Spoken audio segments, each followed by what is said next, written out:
ஹரே கிருஷ்ணா. 14 ஸ்லோகம் பார்க்கலாம். சதத்தம் கீர்த்தியந்தோ மாம் யதந்தஸ்ச திருத்ராஸ்ரவர்வ்ரதா நமஸ்யந்தஸ்ச மாம் பக்த்யா நித்யயுக்த உபாசதே.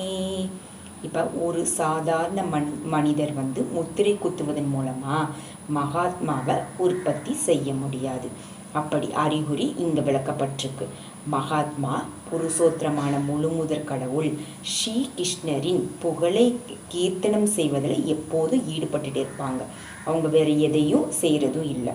அவங்க எப்போதும் பகவானினோட புகழ்வதிலேயே ஈடுபட்டிருப்பாங்க.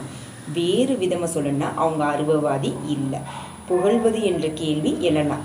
ஒருவர் பரமபுருஷரை அவரதோட புனித நாமம், நித்திய ரூபம், அவரது திவ்யமான குணம் மற்றும் அவரது விசேஷமான லீலைகளை வச்சு புகழணும்.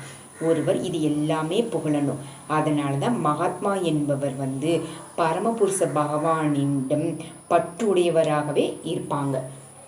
பரமபுருஷரின் அருவ நிலையில், அதாவது பிரம்ம ஜோதியில் பற்றுதல் உடையவங்க பகவத்கீதையில் மகாத்மாவாக விவரிக்கப்படலை.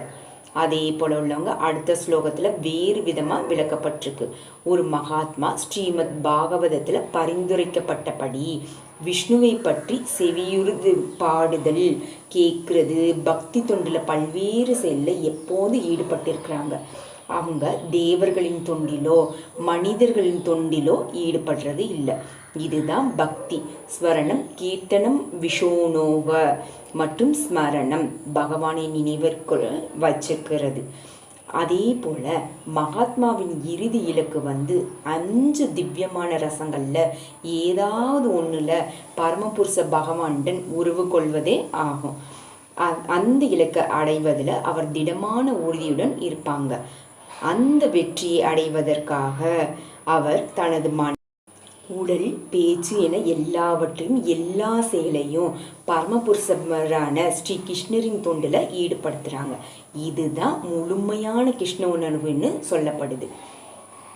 பக்தி தொண்டில் விரதா என அழைக்கப்படும் சில செயல்கள் இருக்குது. பிறையின் 11வது நாளான ஏகாதசி அன்னைக்கும் பகவானின் அவதார நாள்களிலும் இந்த விரதங்கள் பின்பற்றப்படுது. திவ்யமான உலகத்தில் புருஷோத்திரமான முழுமுதற் கடவுளுடன் உறவு கொள்வதில் கருத்துள்ளவர்களாக பெரும் ஆச்சாரியர்கள் இந்த விதியெல்லாம் வகுத்திருக்காங்க. மகாத்மாக்கள் இந்த விதியை ரொம்ப கவனத்துடன் கடைபிடிப்பதனால விரும்பிய பலனை அடைவது உறுதி.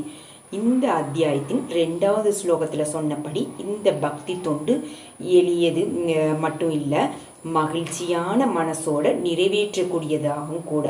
ரொம்ப கடுமையான தவங்களுக்கும் விரதங்களுக்கும் அவசியமே இல்லை.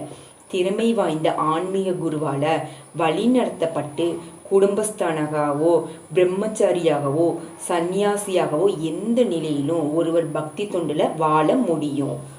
உலகத்தில் எந்த பகுதியிலும் எந்த நிலையிலும் அவர் பரமபுருஷ பகவானுக்கு பக்தி தொண்டாற்ற முடியும். இந்த விதமாக அவங்க உண்மையான மகாத்மா ஆகலாம். ஹரே கிருஷ்ண ஹரே கிருஷ்ண கிருஷ்ண கிருஷ்ண ஹரே ஹரே ஹரே ராம ராம ராம ஹரே ஹரே ஹரே கிருஷ்ணா.